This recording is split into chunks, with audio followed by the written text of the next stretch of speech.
Hello बच्चों, let's read the question.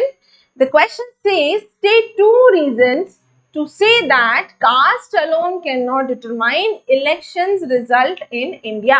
तो सवाल आपसे ये किया जा रहा है कि आपको किन्हीं दो वजह, दो रीजंस बताने हैं जिससे आप ये कह सके कि इंडिया में जो इलेक्शंस का रिजल्ट होता है वो किसी कास्ट के बेस पर नहीं होता है, उसको कोई कास्ट डिटरमाइन नहीं करती है इंडिया में जो इलेक्शंस के रिजल्ट आते हैं.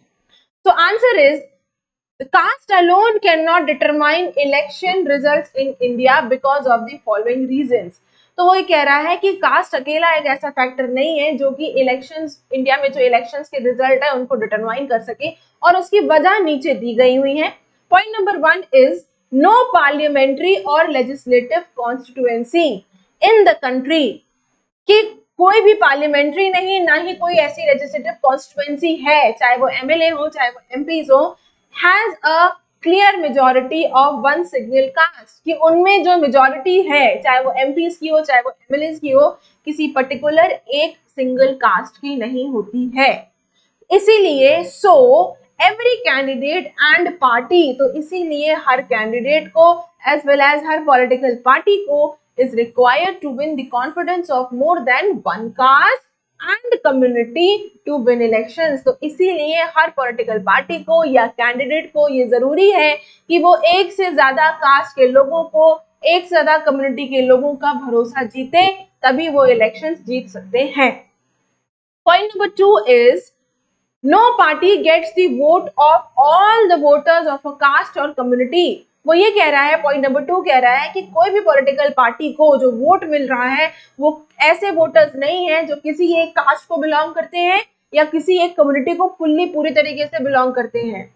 व्हेन इट इज सेड, जब ऐसा कहा जाता है that a particular caste is a vote bank of one party, जब ऐसा कहा जाता है कि कोई एक पर्टिकुलर कास्ट जो है, कोई एक पर्टिकुलर कम्युनिटी जो है, ये एक पॉलिटिकल पार्टी का वोट बैंक है, तो इसका मतलब ये होता है, it usually means that a large proportion of voters from that caste vote for that party.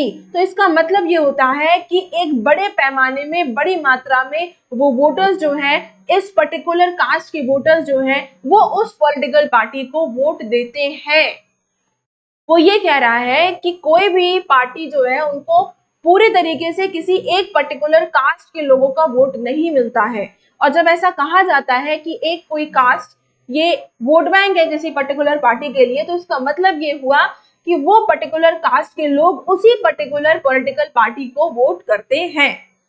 Then the voter have strong attachment to political parties which is often stronger than their attachment to their caste. वो ये कह रहा है कि voters जो हैं, जो मतदान करने जा रहे हैं, जो वोटर्स हैं, उनका पॉलिटिकल पार्टीज के साथ ज्यादा स्ट्रॉन्ग अटैचमेंट होता है, वो ज्यादा क्लोजली लिंक्ड होते हैं पॉलिटिकल पार्टी से, जो कि which is often stronger than attachment to their caste. वो अपनी कास्ट से इतना अटैच नहीं होते जितना कि वो किसी पॉलिटिकल पार्टी से अटैच होते हैं.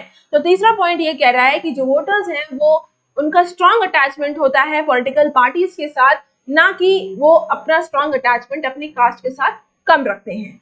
तो ये है कुछ रीजंस जिससे कि आप ये कह सकते हैं कि कास्ट जो है वो इंडिया के इलेक्शंस को डिटरमाइन करती है. इस तरीके से सिर्फ अकेला एक कास्ट फैक्टर नहीं है, और उसके रीजंस हमने पढ़ लिए.